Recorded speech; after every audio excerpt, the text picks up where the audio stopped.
Good day everyone, this is a supplementary video for TLE 7 Module 5.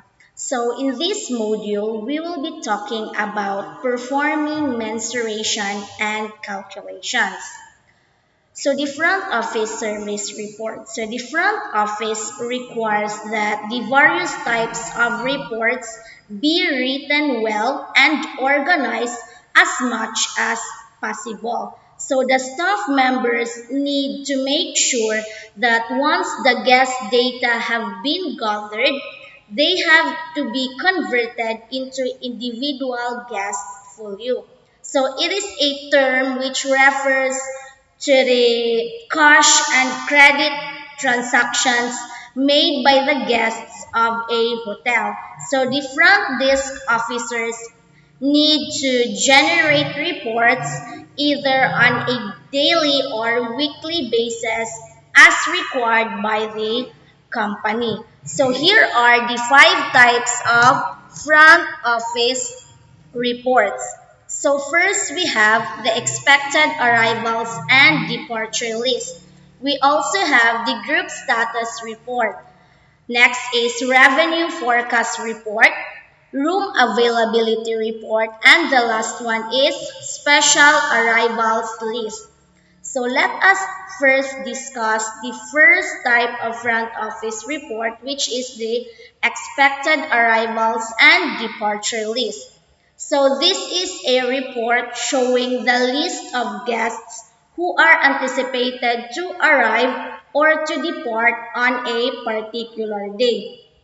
So I have here an example. So on the first column, we have the guest name.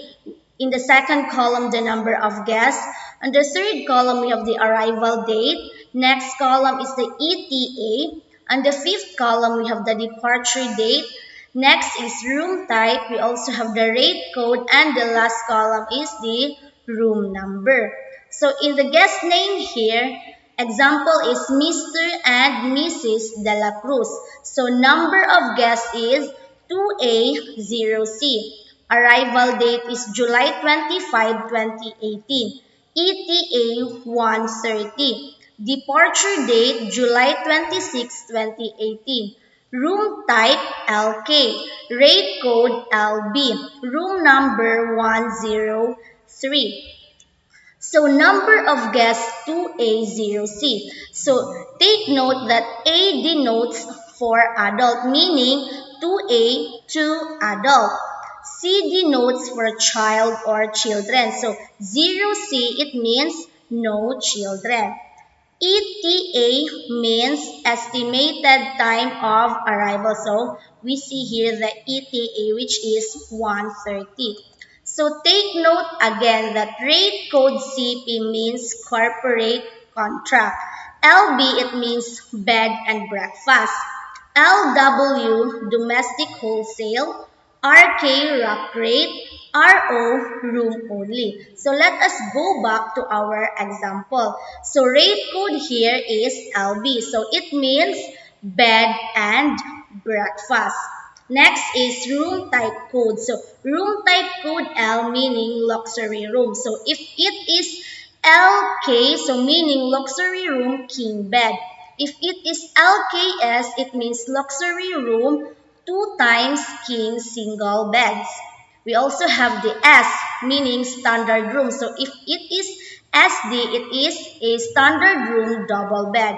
If it is SS, meaning standard room 2 times single bed. So we also have the 1BRS, which is 1 bedroom self-contained unit.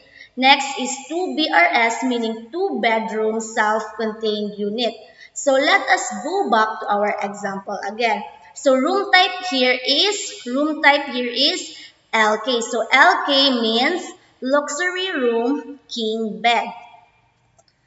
Number 2, or the next type of front office report, is the group status report. So this is a list of groups expected to arrive and to depart during the week or the month. So this report also shows the size of the group among others. So example here, on the first column we have the name of the guest. Next column is the initial assessment. Third column is the percent fax fluent. On the fourth column, we have the fluency gain. Fifth column, usage. And in the last column is last login. So the name of guest here is Campos John. So initial assessment complete. Percent fax fluent 37%, fluency gain 29 fax, usage 3.3 days per week. Last login is March 4, 2018. Next type of front office report is the revenue forecast report. So this is a report that shows the projected room revenues or future room sales. So I have here an example of a revenue forecast report. Next, we have the room availability report. So this is a list prepared daily or weekly that shows the number of rooms that are still available for occupancy. So this list should automatically reflect the rooms that have already been sold. So example here, first column we have the room number. Second column, room type. Third column, we have the bed. On the fourth column, we have the room status. And on the last column is it available now? So room number here is 101. Room type L. Bed is 1 king. Room status is VC. And is it available now? No. So take note that status key OI, it means occupied inspected. OD, it means occupied dirty. VI, vacant inspected. VC, vacant clean. VD, vacant dirty. D for due out and OOO for out of order. So let us go back to our example. So room status here is VC. So it means vacant clean. So room code again, L, it means luxury room. So if it is LK, it means luxury room king bed. If it is LKS, meaning luxury room 2 times king single bed. Next, we have S for budget room. So a while ago, S stands for standard room. Here we have S stands for budget room, but it is the same. So S, budget room. So if it is SD, it means budget room, double bed. If it is SS, meaning budget room, 2 times single bed. Next, we have the 1BRC, one bedroom self-contained unit. We also have the 2BRS, which means 2 bedroom self-contained units. So let us go back to our example. The room type here is L, so it means luxury room. So let us now proceed to the fifth type of front office report, which is the special arrivals list. So this is a list of the names of special guests who are arriving. So this should also contain their special requests or preferences. So for example, guest name is Mr. and Mrs. Ernesto. On the second column, we have the number of guests, which is 2A0C. Arrival date on the third column is July 25, 2018. ETA 130. Departure date July 26, 2018. And the special request for Mr. and Mrs. Ernesto is honeymoon, then provide flowers and red wine. So again, this special arrivals list is the same on the expected and departure list, but we have a special request or preferences. So again, number of guests 2A, it stands for 2 adult. 0C meaning no children. ETA again stands for estimated time of arrival. So those are the different types of front office reports. So let us now proceed to adjusting internal records to reflect actual room status. So first we have vacant. So an empty room but may not be ready for sale. Ready vacant, vacant, clean and inspected by housekeeping as ready for sale. Dirty occupied, we have occupied by an in-house guest but not serviced by housekeeping today. We also have clean occupied, occupied by an in-house guest serviced by housekeeping. Dirty out of order, we have a room where maintenance or renovation is occurring. So let us now proceed to the basic calculation concepts in front office services. So calculating occupancy. So occupancy figures and average spends are generated by a property management system or the PMS. But it is always useful to know how to calculate this manually. So in order to get the occupancy percentage, we divide the total number of rooms occupied by the number of rooms available, then multiply it by 100. Again, in order to get the occupancy percentage, we need to divide the total number of rooms occupied by the number of rooms available, and then we multiply it by 100.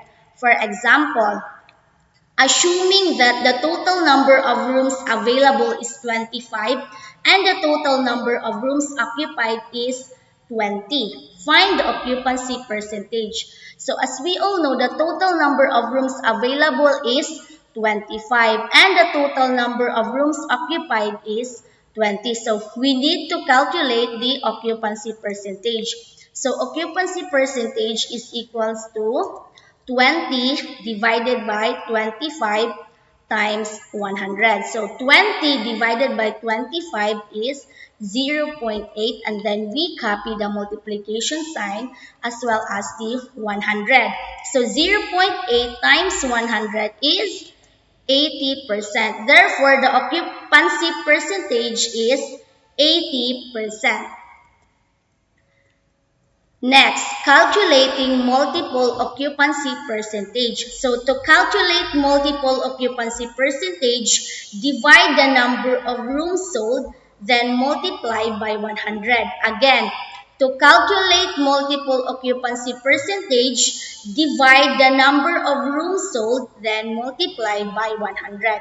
For example, if the number of rooms occupied by more than one person is 18, and the total number of rooms sold is 25. Find its multiple occupancy percentage. So, again, the number of rooms occupied by more than one person is 18 and the total number of rooms sold is 25. So, we need to get the multiple occupancy percentage. So, MOP or multiple occupancy percentage is equals to 18 divided by 25 times 100. So 18 divided by 25 is 0.72, and then we copy the multiplication sign as well as the 100. So 0.72 times 100 is 72%. Therefore, the multiple occupancy percentage is 72%. Next, we have calculating average room rate. So to calculate the average room rate, get the total room revenue and divide it by the number of rooms sold.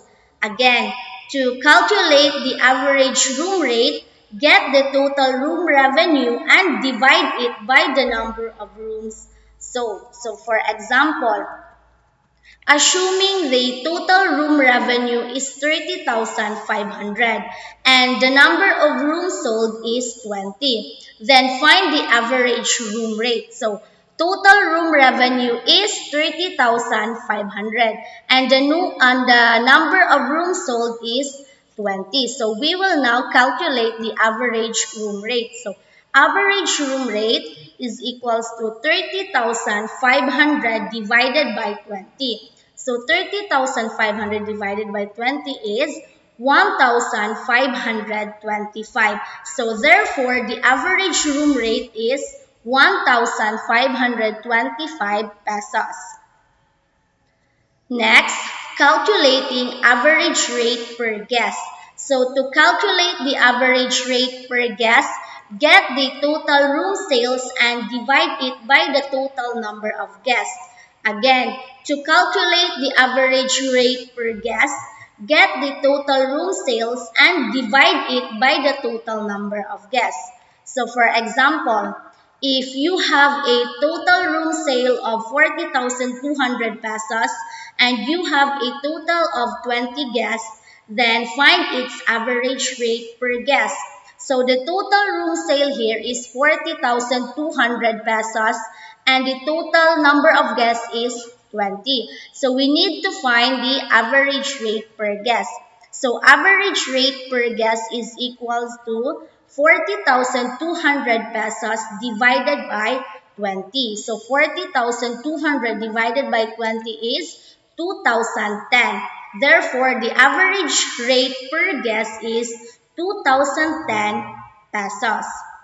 So that ends our discussion for this module, and kindly answer all the activities provided on your module and do not forget to write your answers in your activity notebook. So thank you and God bless.